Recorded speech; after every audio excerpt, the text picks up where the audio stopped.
Assalamualaikum students. I hope all of you are good and fine. Today we are going to start another chapter of unit number 2 and I hope this is going to be very interesting.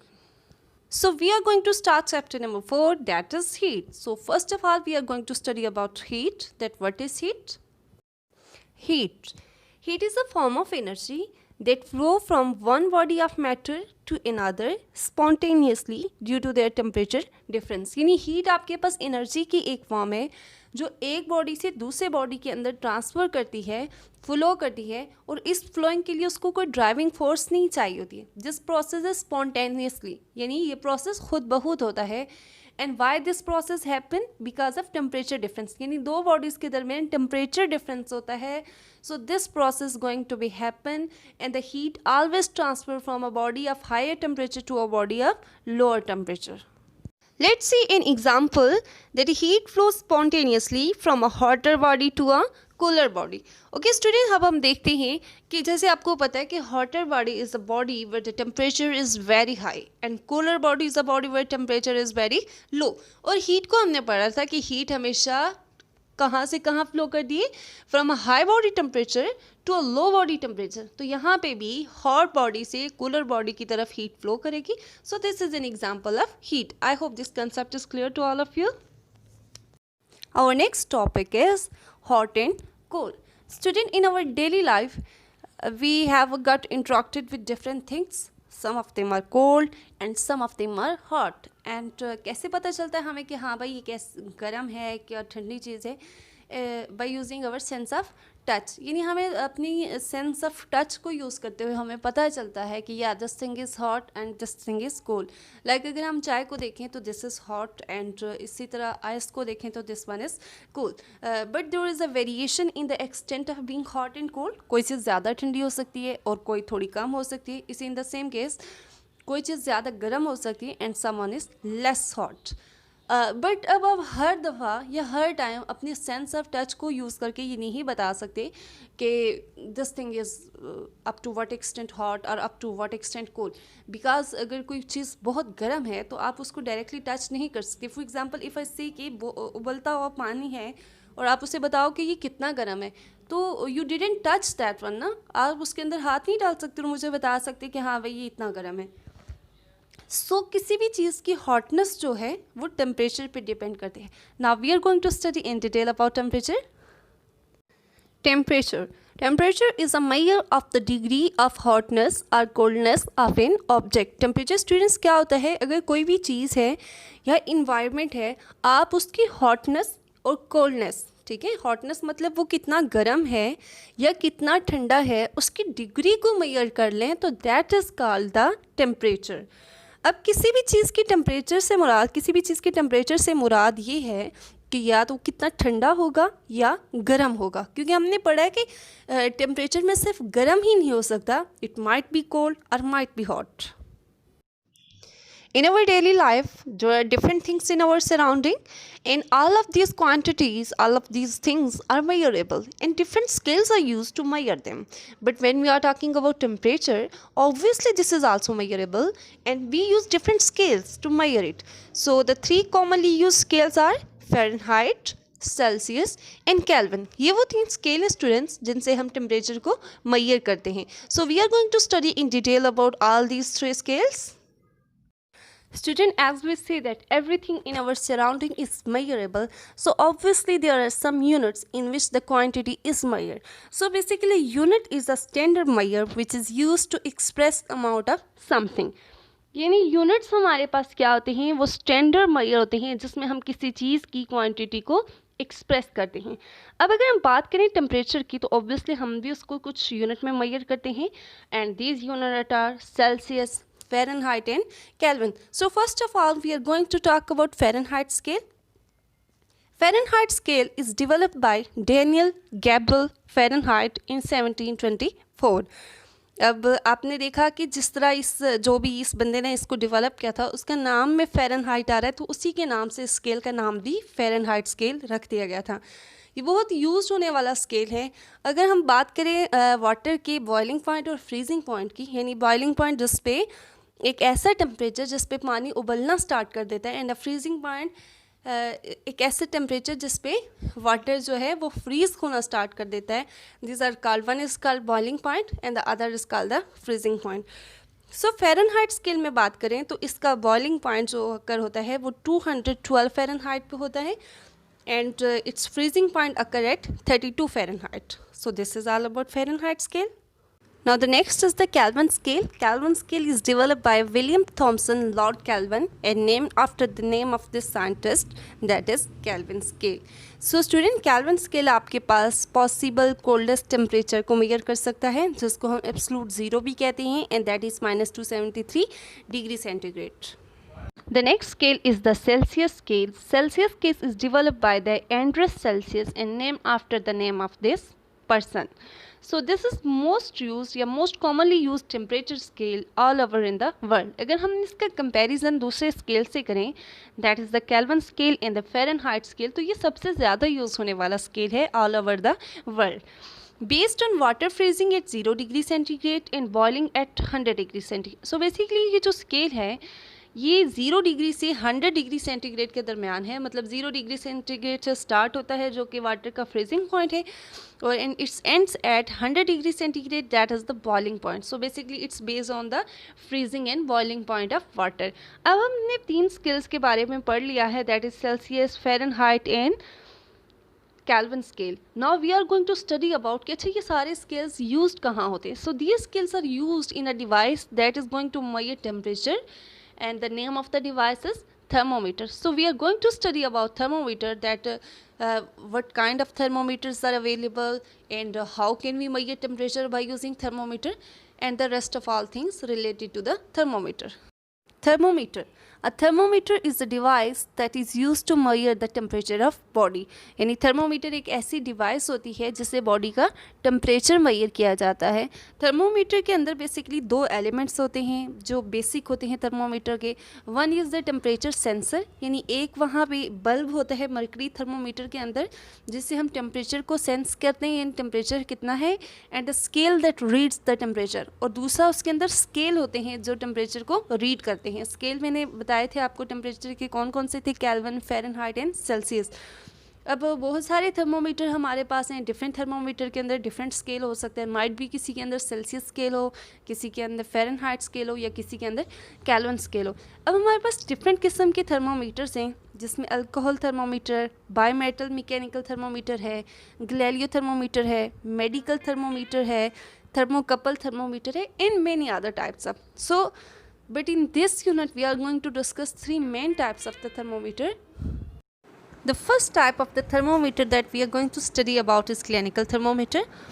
Clinical thermometer एक ऐसा thermometer होता है student जिससे हम अपने body का temperature measure करते हैं, या ऐसा थर्मोमीटर जो बॉडी का टेम्परेचर मेजर करने के लिए यूज़ किया जाता है उसको क्लिनिकल थर्मोमीटर कहते हैं.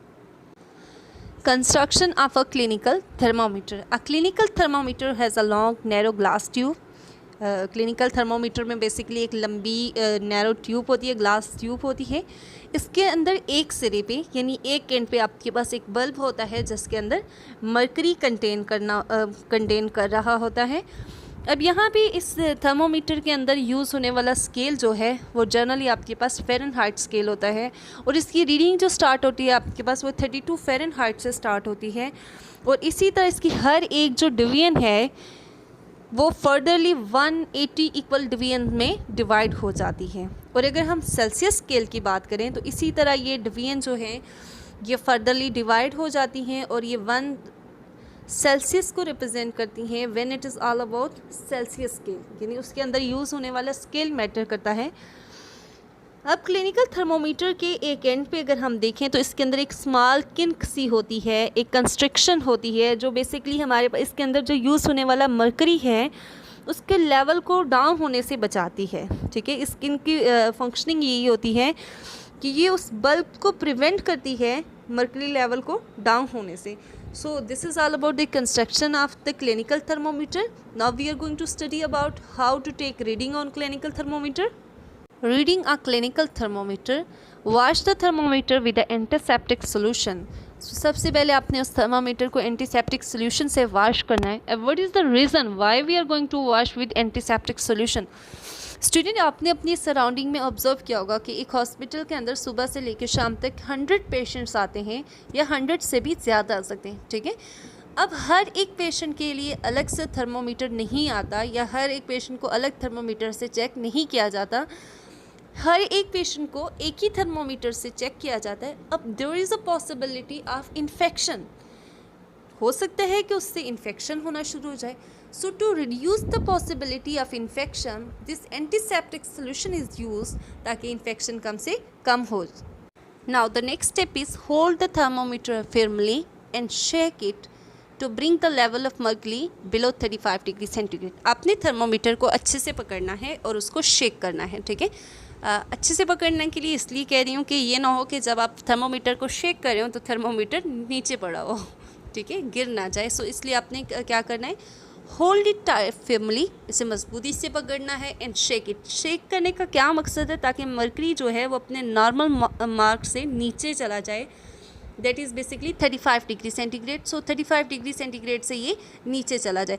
उसके बाद आपने क्या करना है स्टूडेंट कि ये जो थर्मोमीटर का बल्ब होता है इसे अपनी ज़ुबान के नीचे रखना है और इसे 1 मिनट तक अपने मुंह के अंदर रखना है।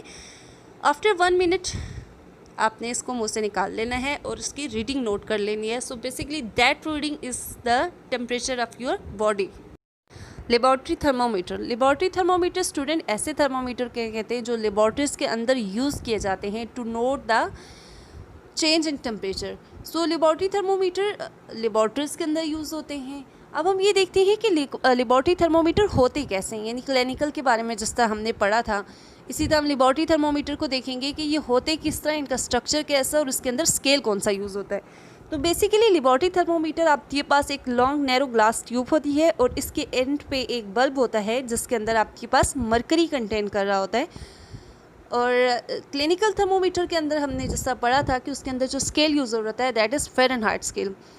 And in laboratory thermometer the scale which is used is called Celsius scale या डिग्री सेल्सियस। तो लेबॉर्ट्री थर्मोमीटर में डिग्री सेल्सियस यूज़ होता है। अब जो लेबॉर्ट्री थर्मोमीटर है इसके अपर एंड और लोअर एंड को फिक्स किया जाता है with the melting point and the freezing point of the water. Lower and जो इसका फिक्स होता है वो बेसिकली आइस के मेल्टिंग पॉइंट के साथ फिक्स किया जाता है और अपर एंड जो इसका है वो वाटर के बॉइलिंग पॉइंट के साथ फिक्स कर दिया जाता है। हमारे पास जितने भी लेबॉर्ट्री थर्मोमीटर पाए जाते हैं उन तमाम की रेंजेस जो है वो -10 degree Celsius to 100 degree Celsius है। So this is all about laboratory thermometer. Transfer of heat. In the very first topic we will study about the heat, that heat is the form of energy, and now we are going to study about transfer of heat. Heat flows from a body at a higher temperature to a body at lower temperature. यानी heat हमेशा जो flow करती है, transfer करती है, वो एक high body temperature से low body temperature की तरफ move करती है और इस process को हम कहते हैं transfer of heat. Heat basically 3 मुख्तलिफ तरीक़ों से ट्रांसफ़र करती है और वो हैं, first one is conduction, the second one is convection, and the third one is radiation.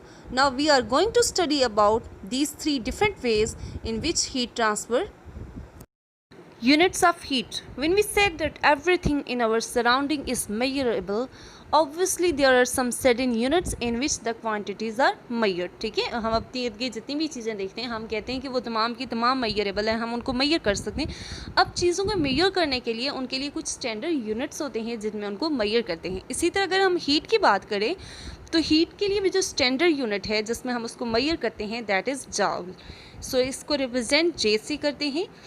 1 जॉल basically हमारे पास 1 न्यूटन मीटर के बराबर होता है। The mode of heat transfer that we are going to study is the conduction. So conduction basically आपके पास एक heat transfer का mode है जो कि solids के अंदर अकर होता है, solids के अंदर होता है। So solids में जितने भी molecules होते हैं students वो compatibly arrange होते हैं और वो अपनी mean position के इर्द गिर्द vibrate करते हैं, move नहीं कर सकते। अब जैसे ही हम किसी solid particle को heat देते हैं या उसको heat मिलती है तो वो particle vibrate करना शुरू कर देते हैं।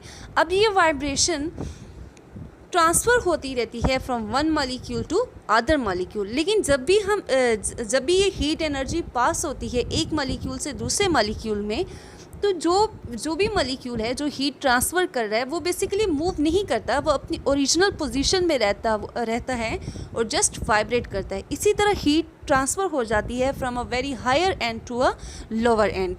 कंडक्शन का प्रोसेस बेसिकली स्टूडेंट बहुत स्लो प्रोसेस होता है और ये तभी अकर होता है जब दो बॉडीज़ आपस में डायरेक्टली कांटेक्ट में होती हैं, तभी ये अकर होता है। So now we are going to study it and illustrate it with the help of an example. Now we are going to illustrate it with the help of an activity. Student, आपने क्या करना है, एक iron strip लेनी है और iron strip के अब आपके पास जो है वो दो सिरे होंगे, दो कॉर्नर्स होंगे। एक कॉर्नर पे आपने वैक्स के एक पीस रख लेना है और जो दूसरा कॉर्नर उसका होगा उसको आपने क्या करना है, उसको आपने हीट अप करना है, कि हीट देना शुरू कर देनी है। With the passage of time आप देखेंगे कि दूसरे कॉर्नर पे जो आपने वैक्स का एक पीस रखा था वो मेल्ट होना शुरू हो गया है। अब सोचने वाली बात यह है कि आप तो उस एंड को हीट ही नहीं दे रहे, हीट आप दूसरे एंड को दे रहे थे और वैक्स जो थी वो दूसरे कॉर्नर पे वो मेल्ट होना शुरू हो गई है। So basically this is why that heat transfer from a region of high end to a region of lower end, यानी हीट ने ट्रांसफ़र करना शुरू कर दिया वहाँ से हायर एंड से लोअर एंड की तरफ। So this is an example of the conduction. इसी तरह अगर आप नूडल्स बना रहे हो, योर मोस्ट फेवरेट नूडल्स, तो नूडल्स के दौरान अगर नूडल्स बनाते हुए आप उस स्पून से जिससे हिला रहे, अगर आप उसके अंदर छोड़ देते हैं, उस पैन के अंदर छोड़ देते हैं, तो थोड़ी देर बाद जब आप उस स्पून को हाथ लगाते हैं या उसे टच करते हैं तो आप उसको नहीं लगा सकते, बिकॉज क्योंकि वो स्पून भी आपके पास हीट अप हो चुका होता है due to the process of the heat transfer, because heat transfer from a higher end to a lower end. So this is all about conduction. The next mode of the heat transfer is called convection. Convection is also a mode of heat transfer that is present in liquid and gases that are together called fluid. So fluid में जो भी heat transfer का process होता है वो convection के ज़रिए होता है। कन्वेक्शन एक ऐसा प्रोसेस है जिसमें मॉलिक्यूल्स अपने आप को एक हॉटर रीजन से कोल्डर रीजन की तरफ मतलब एनर्जी ट्रांसफ़र करते हैं। अब अगर हम मॉलिक्यूल्स के अंदर फ्लूइड की बात करें, जब भी फ्लूइड का कांटेक्ट किसी हीटेड ऑब्जेक्ट के साथ होता है तो फ्लूइड पार्टिकल्स का टेम्परेचर जो है इंक्रीज़ कर देता है। अब जैसे ही उनका टेम्परेचर इंक्रीज़ होता है तो वो पार्टिकल एक्सपेंड होना शुरू हो जाते हैं और पार्टिकल की एक्सपेंड होने की वजह से वो लाइट इन वेट हो जाते हैं और वो इस्केप करना स्टार्ट कर देते हैं। अब जैसे ही पार्टिकल इस्केप करते हैं तो उनकी जगह खाली होती है, ठीक है। अब वो जो एम्प्टी स्पेसेस हैं वो बेसिकली फिल करते हैं सराउंडिंग मॉलिक्यूल्स, मतलब ऐसे मॉलिक्यूल्स जो कोल्डर रीजन में थे उसकी सराउंडिंग में ही होते हैं, वो उसको फिल करते हैं उनकी एम्प्टी स्पेसेस को। और फिर उसी तरह ये प्रोसेस कंटिन्यू होता है कि ज़ाहिर है अब वो उसकी जगह पे आते हैं, अगेन वो हीट मिलती है उनको। हीट मिलने की वजह से क्या होता है कि उन पार्टिकल का टेम्परेचर इंक्रीज़ होता है। टेम्परेचर इंक्रीज़ होने से वो एक्सपेंड होना शुरू हो जाते हैं और जब वो एक्सपेंड होते हैं तो उनका वेट बहुत कम हो जाता है और वो फिर इस्केप कर देते हैं। सो ये प्रोसेस चलता रहता है और इसी तरह से हीट ट्रांसफ़र होती है। Example of convection is the sea breeze and the land breeze. Sea breeze basically क्या है स्टूडेंट कि during the day the land gets heated faster than the water, यानी अगर दिन के टाइम पे देखें तो ज़मीन बहुत जल्दी गर्म हो जाती है एज़ कम्पेयर टू वाटर और उसका टेम्परेचर जो है इंक्रीज़ कर जाता है। अब जैसे लैंड हीट अप होती है तो उसके ऊपर जो एयर है वो भी हीट अप हो जाती है और आपने पढ़ा था कि जैसे ही पार्टिकल्स का इंटरेक्शन हीट से होता है या वो हीट अप होते हैं तो वो एक्सपेंड होना शुरू हो जाते हैं। एक्सपेंड होने के बाद जब वो एक्सपेंड होते हैं तो वो लाइट इन वेट हो जाते हैं और वो एस्केप कर जाते हैं या वो राइजेस अप मतलब हो जाते हैं, ठीक है। तो सेम केस विद एयर कि जैसे ही ज़मीन के ऊपर पाए जाने वाली हवा जो है वो गर्म होती है, ठीक है, तो वो क्या करती है सबसे पहले एक्सपेंड करना शुरू हो जाती है और उसके बाद एस्केप हो जाती है। अब जैसे ही वो एस्केप होती है तो उन एम्प्टी स्पेसेस को फिल करने के लिए समंदर की तरफ से जो हवाएं हैं उनके पार्टिकल्स हैं वो उनकी जगह ले लेते हैं और वो उन पार्टिकल्स की एम्प्टी स्पेसेस को फिल करते हैं। तो इस तरह एक साइकिल कंप्लीट हो जाता है। जो वार्म एयर होती है ज़मीन की तरफ से वो सी की तरफ मूव करती है और ये पूरा प्रोसेस कंप्लीट हो जाता है, एक साइकिल कंप्लीट हो जाता है। तो दिन के टाइम में जो समंदर से हवाएं ज़मीन की तरफ चलती हैं उनको हम क्या कहते हैं, सी ब्रीज कहते हैं। At night the same process occur but that occur in the opposite direction, यानी रात के वक्त की बात करें तो उस टाइम ज़मीन ज़्यादा ठंडी होती है एज़ कम्पेयर टू सी। और अब सी के ऊपर प्रेजेंट होने वाली जो एयर है वो भी ज़्यादा हीटअप होती है, ठीक है। जैसे ही एयर हीटअप होती है तो वो एक्सपेंड होना शुरू हो जाती है और उसके बाद लाइट इन्वेट हो जाती है और इस्केप कर जाती है। अब जैसे ही वो पार्टिकल इस्केप करते हैं तो उन पार्टिकल्स की जगह को फिल करने के लिए कोल्डर रीजन से जो पार्टिकल्स हैं वो मूव करना शुरू करते हैं और वो उन एम्प्टी स्पेसेस को फिल कर देते हैं। तो सेम प्रोसेस ऐसे ही होता है। होता क्या है कि जो वार्म एयर होती है फ्रॉम द सी वो मूव करती है toward the land to complete the cycle. इस तरह एक साइकिल कंप्लीट हो जाता है। सो इस तरह जो रात के वक्त ज़मीन की तरफ से जो समंदर की तरफ हवाएं चलते हैं उनको हम क्या कहते हैं, लैंड ब्रीज कहते हैं। So these are the 2 examples of convection.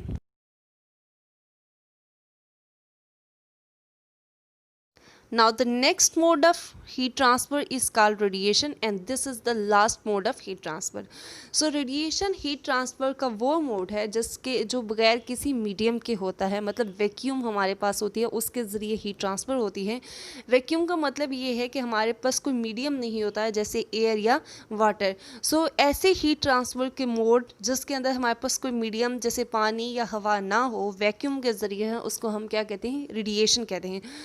Basically radiation के अंदर हमारे पास होता क्या है कि एनर्जी ट्रांसफ़र होती है in the form of electromagnetic radiation और हीट एनर्जी मूव करती है एक हीटेड सरफेस से कोल्डर सरफेस की तरफ।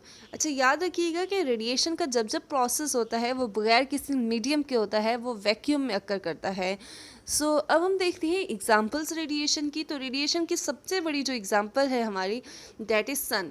सन से जितनी भी एनर्जी हमारे पास आती है वो रेडिएशन के प्रोसेस से आती है और इसी तरह जितने भी हॉटर बॉडीज़ हैं वो रेडिएट करते हैं हीट को। अगर हम अपने बॉडी की एग्जांपल लें तो हमारा बॉडी क्या करता है, हीट देता है एटमॉस्फेयर को और इसी तरह एटमॉस्फेयर से हीट लेता है और ये सारा प्रोसेस भी क्या होता है, रेडिएशन के ज़रिए होता है। So these are the example of the radiations. Since जितनी भी लाइट रेज होती हैं उनके अंदर एक sudden amount of heat energy होती है। अब जब भी ये लाइट रेज किसी सॉलिड या फ्लूइड सरफेस पे गिरती हैं तो देर में भी 3 पॉसिबिलिटीज़, 3 पॉसिबिलिटीज़ हो सकती हैं। द फर्स्ट वन इज़ कि वो हीट एनर्जी आपके पास रिफ्लेक्ट बैक हो जाए या फिर हीट एनर्जी को ऑब्जॉर्व कर लिया जाए या फिर वो हीट एनर्जी जो है वो ट्रांसमिट हो जाए। So there are 3 possibilities. अब हम ये देखते हैं कि अगर वो हीट एनर्जी ऑब्जॉर्व कर ली जाए तो उससे क्या फ़र्क पड़ता है। जब भी हीट एनर्जी या उस हीट रे को हम ऑब्जॉर्व कर लेते हैं तो उस बॉडी का टेम्परेचर इंक्रीज़ हो जाता है। तो हमें अक्सर ये सुनने में मिलता है कि समर के अंदर आपने लाइट कलर पहनने हैं और विंटर में आपने डार्क कलर पहनने हैं। So what is the reason behind the light colour and the dark colour. So जितने भी डार्क कलर होते हैं वो हीट को बहुत अच्छे से ऑब्जॉर्व कर लेते हैं और हीट को जब वो ऑब्जॉर्व कर लेते हैं तो ऑब्वियसली टेम्परेचर रेज हो जाता है। इसी तरह लाइट कलर जो होते हैं वो हीट को ऑब्जॉर्व नहीं कर सकते अच्छे से। हम इसी चीज़ को एक एक्सपेरिमेंट से प्रूव करेंगे। आपने 2 कैन लेने हैं, इक्वल साइज़ उनका होना चाहिए, ठीक है, और उनकी क्वांटिटी जो क्वालिटी है वो भी सेम होनी चाहिए। ऐसा ना हो कि एक कैन जो हो बड़ी अच्छी क्वालिटी का हो और दूसरे की लो क्वालिटी हो, सेम क्वालिटी होनी चाहिए। अब अपने एक कैन की जो आउटर सरफेस है उसको ब्लैक कलर में पेंट करना है और दूसरे की आउटर सरफेस को वाइट कलर में पेंट करना है, ठीक है। पेंट करने के बाद आपने उनमें सेम क्वांटिटी पानी की डालनी है और दोनों को धूप के अंदर रख देना है। 10 से 15 मिनट के बाद आपने नोट करना है दोनों कैन्स के अंदर के पानी का, ठीक है, टेम्परेचर नोट डाउन करना है। आप देखेंगे कि वो कैन जिसके अंदर आपने जिसके आउटर सरफेस को आपने ब्लैक कलर में पेंट किया था वहाँ टेम्परेचर जो है पानी का वो ज़्यादा होगा as compare to the white one, ठीक है। उस कैन को जिसके आउटर सरफेस को आपने वाइट पेंट किया था उससे ज़्यादा टेम्परेचर जो है वो दूसरे के अंदर होगा। सो what is the reason behind. Reason ये है कि जितने भी डार्क कलर होते हैं वो हीट को ज़्यादा अच्छे से ऑब्जॉर्व कर लेते हैं। द नेक्स्ट प्रॉपर्टीज़, जितने भी हमारे पास डार्क कलर होते हैं उनकी सरफेस जो है वो रेडिएट भी ज़्यादा करती है as compare to the lighter colour. आपने उन्हीं 2 कैन्स को यूज़ करना है, ठीक है, जिसकी एक की आपने आउटर सरफेस को ब्लैक कलर किया है, दूसरे के आउटर सरफेस को वाइट कलर किया हुआ है, क्योंकि वो सेम को आपको नए कैन लेने की ज़रूरत नहीं, आप उन्हीं को रीयूज़ कर सकते हैं। आपने इस दफ़ा क्या करना है कि दोनों के अंदर पानी डालना है, गर्म पानी डालना है। अब ऐसा नहीं होना चाहिए कि एक कैन के अंदर पानी ज़्यादा गर्म हो और दूसरे के अंदर कम हो, बिल्कुल उनका टेम्परेचर जो है सेम होना चाहिए। अब आप उसको रूम टेम्परेचर पे छोड़ दें या फिर आप उसको थोड़े टाइम के लिए 10 से 15 मिनट के लिए किसी शेडी एरिया में रख दें। 10 से 15 मिनट शेडी एरिया में रखने के बाद अब आप उनका टेम्परेचर नोट करें तो आप देखेंगे कि वो कैन जिसकी आउटर सरफेस को आपने ब्लैक कलर किया था वो ज़्यादा ठंडा है as compare to the can that whose outer surface is white. So what is the reason again कि डार्कर कलर्स जो होते हैं वो आपके पास रेडिएट भी ज़्यादा करते हैं as compare to the lighter. Next topic is the conductor and insulator and this is the last topic of our this chapter. Student बहुत सारे ऐसे मटेरियल होते हैं जो हीट को अलाउ करते हैं अपने अंदर से गुजरने के, और बहुत सारे ऐसे हैं जो हीट को पास नहीं होने देते। इन्हें अगर हम अपनी डेली लाइफ में एग्जांपल देखें तो जब भी हम एक गैस स्टोव के ऊपर एक पैन रखते हैं जिसके अंदर हम चाय बनाते हैं तो हम देखते हैं कि वो पैन फ़ौरन से गर्म हो जाता है, लेकिन जो उसका हैंडल है जो वुडन का है वो गर्म नहीं होता। सो what is the reason behind this? बहुत सारे ऐसे मटेरियल होते हैं स्टूडेंट जो अपने अंदर से हीट को अलाउ करते हैं, गुजरने की इजाज़त देते हैं, तो उनको हम कंडक्टर कहते हैं। और कंडक्टर्स की एग्जांपल हमारे पास है stainless steel, copper, aluminium, iron और बहुत सारी ऐसी एग्जांपल्स हैं जो कि कंडक्टर होते हैं। सो ऐसे मटेरियल जो अपने अंदर से हीट को गुजरने नहीं देते, ऐसे मटेरियल्स को क्या कहते हैं? इंसुलेटर्स कहते हैं। और इंसुलेटर की एग्जांपल हमारे पास हैं plastic, would, water, air and ये सारे के सारे जो हैं ये सब आपके पास इंसुलेटर्स हैं। तो जब हमने गैस स्टोव के ऊपर उस पेन को रखा तो वो पेन बेसिकली आपके पास कंडक्टर था, और उसका जो वुडन हैंडल है वो वुडन हैंडल लगाया ही इसलिए जाता है ताकि आप उसको ईज़िली पकड़ सको, ठीक है, आपका हाथ ना जले, क्योंकि वुडन जो मटेरियल होता है उसमें से हीट पास नहीं कर सकती, वो इंसुलेटर होता है आपके पास। So this is all about this chapter. I hope all the concepts are clear to all of you.